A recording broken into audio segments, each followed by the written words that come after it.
Hi, so we are here at Kalkaji metro station and here we can see there is a campaign going on for the type 1 diabetic awareness. So let's come here and see what is it all about. So with the Association of Diabetic Fighter Trust and Yogdhan Foundation on the occasion of World Diabetics Day, which is celebrated on 14 November every year.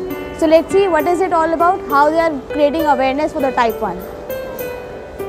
So here you can see a banner which says क्या आप अपने बच्चों को diabetes से तड़पता छोड़ देंगे सिर्फ इसलिए कि आपके पास दवाई के पैसे नहीं हैं। टाइप 1 डायबिटीज़ में इंसुलिन ही जीवन है जो बहुत लोगों की पहुंच से बाहर है।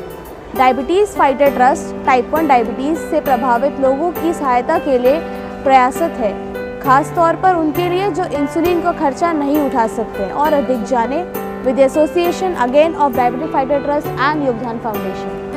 तो जैसे कि आप देख रहे हैं कि आज के लोगों को पता होता है कि डायबिटीज़ क्या है, लेकिन किसी को ये नहीं पता कि टाइप 1 डायबिटीज़ और टाइप 2 डायबिटीज़ में डिफरेंस क्या है। तो आइए हम थोड़ा इसी के ऊपर देखते हैं कि टाइप 1 और टाइप 2 के बीच में डिफरेंस क्या है। जैसे कि ये पैनक्रियाज है जो कि एक हेल्दी पर्सन, जो कि आपके जैसे मेरे जैसे एक नॉर्मल हेल्दी पर्सन की है। पैनक्रियाज का एक काम होता है इंसुलिन प्रोड्यूस करना, जिससे क्या होता है हमारी मसल में ग्लूकोज डाइजेस्ट होता है। ठीक है, अब आते हैं टाइप 1 डायबिटीज़, टाइप 1 पैनक्रियाज। तो टाइप 1 में क्या होता है कि जो पैनक्रियाज होती है वो प्रोड्यूस करना ही बंद कर देती है, इंसुलिन को बिल्कुल ही प्रोड्यूस नहीं करती है। इससे क्या होता है कि हमारी बॉडी में मसल्स में ग्लूकोज जाना बंद हो जाता है, डाइजेशन बंद होता है, जिसकी वजह से हमारा ब्लड ग्लूकोज लेवल बढ़ना स्टार्ट हो जाता है। ठीक है, now difference and second type 2 diabetes. Type 2 diabetes में क्या होता है कि इंसुलिन बनती है but at a very slow process, बहुत कम मात्रा में सिक्रीट होती है, जिसकी वजह से जिसको अगर हम एक्सरसाइज या प्रॉपर डाइट मेंटेन करें तो ही हम उसको आराम से लीड कर सकते हैं। सो this is the difference between type 1 and type 2 diabetes कि टाइप 1 में पैनक्रियाज इंसुलिन प्रोड्यूस ही करना बंद कर देती है एंड टाइप 2 में प्रोड्यूस करती है but at a very low pace.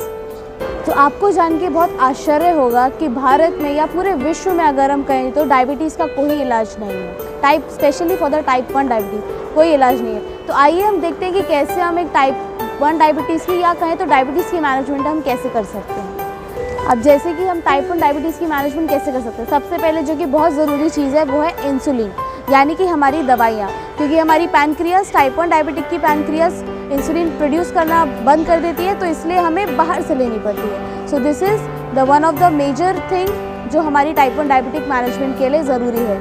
Second, हमारी ग्लूकोमीटर मॉनिटरिंग।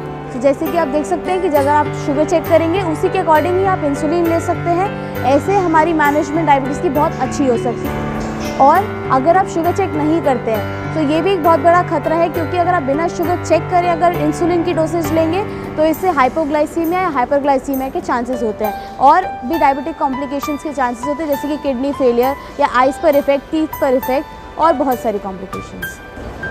और सिर्फ इंसुलिन या ग्लूकोमीटर नहीं बल्कि हमारी डाइट, हमारा खान पान, हमारी एजुकेशन जो कि बहुत इंपॉर्टेंट, क्योंकि अगर हमें किसी चीज़ की एजुकेशन नहीं होगी तो हम अपनी डायबिटीज़ को अच्छे से लीड नहीं कर पाएंगे। खान पान, एजुकेशन एंड हमारी एक्सरसाइज, अगर हम योगा या व्यायाम करेंगे तो इससे भी हमें बहुत फ़ायदे हैं। डायबिटीज़ में एजुकेशन भी हमारी लाइफ में बहुत बड़ा रोल प्ले करती है। जैसे कि एजुकेशन सिर्फ बच्चे की ही नहीं जिसको डायबिटीज़ है, बच्चे के साथ साथ उसके पेरेंट्स, उसके माँ बाप, उसकी फैमिली और डॉक्टर, क्योंकि जब इनकी एजुकेशन होगी तभी वो लोग डायबिटीज़ को अच्छे से लीड कर पाएंगे। जैसे कि क्या होता है कि अगर पेरेंट्स एजुकेट नहीं है तो कई बार क्या होता है कि डॉक्टर्स उनको चीज़ें अच्छे से ना समझाने के कारण उनको एक फिक्स डोजेज पे रख देते हैं कि आपको इस टाइम पे इतनी डोजेज लेनी है अपनी इंसुलिन की, जो कि फिर से हमारी हेल्थ के लिए, हमारी डायबिटीज़ मैनेजमेंट के लिए अच्छा नहीं है। इससे बच्चों के अंदर उनकी कॉम्प्लिकेशंस बढ़ सकती हैं और साथ में उनकी जान जाने का भी खतरा हो सकता है। टाइप 1 से रिलेटेड कोई भी जानकारी पाने के लिए आप डायबिटिक फाइटर ट्रस्ट पे आप जानकारी प्राप्त कर सकते हैं। और अगर आपके घर में किसी को टाइप 1 डायबिटीज़ है, किसी बच्चे को, या अगर आपके आसपास या आपके नोन में किसी को है तो आप उनकी हेल्प करने के लिए योगदान फाउंडेशन से जुड़ सकते हैं। या अगर आप चाहते हैं कि आप दूसरे टाइप 1 बच्चों की आप मदद करना चाहते हैं तो उसके लिए भी आप योगदान फाउंडेशन से जुड़कर हमारे इस कैंपेन को, awareness of the type 1 diabetic को आप जोड़ के आगे और प्रोत्साहन कर सकते हैं। Thank you.